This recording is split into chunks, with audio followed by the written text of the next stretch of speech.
कुछ साल पहले गूगल मैप पर एक ऐसा पुरस्कार यानी कि एक ऐसा आइलैंड सामने आया जिसको सैंडी आइलैंड का नाम भी दिया गया था। और हैरत की बात यह थी कि किसी को भी इस जजीरे के बारे में कोई भी इल्म नहीं था और समुद्री माहिगीरों से इसके बारे में पूछा जाता कि यहाँ पर क्या मौजूद है तो सब कहते कि हमने तो कोई ऐसा जजीरा यहाँ पे देखा नहीं और हमें तो यहाँ पर समंदर की बड़ी बड़ी लहरें ही नजर आती हैं और समंदर के इस टुकड़े पर पानी ही पानी है।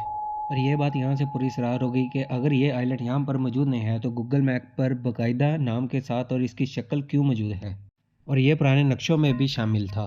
और रिसर्च टीमों को लगा कि ये डूब गया होगा और 2012 में रिसर्च टीमों ने दोबारा इस जजीरे का रुख किया कि वाकई यहाँ पर कोई जजीरा मौजूद है या नहीं। और उन लोगों को देखकर झटका लगा कि यहाँ पानी की नीली लहरों के सिवा और कुछ भी नहीं था। और हैरानी की बात यह थी कि यहाँ पर समंदर के पानी की गहराई 420 फीट थी और ये अच्छी खासी गहराई है और यहाँ गहराई में भी मौजूद कोई जजीरा नहीं था। तो फिर ये जजीरा गया कहाँ? इस बात ने सबको चकरा कर रख दिया कि ये सैंडी आइलैंड के नाम से मैप पर भी बाकायदा मौजूद था। और रिसर्च टीम ने ये थ्योरी पेश की कि यह आतिशफशां पहाड़ का तैरता हुआ बहुत बड़ा टुकड़ा था जो कि बाद में डूब गया, मगर इस बात में जान नहीं थी।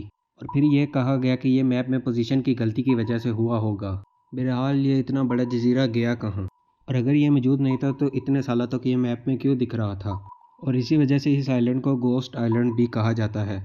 और आज भी आप इसको गूगल मैप पर देखेंगे तो आपको ये वहाँ पर नहीं मिलेगा क्योंकि इसकी गैर मौजूदगी की वजह से इसे वहाँ से हटा दिया गया था।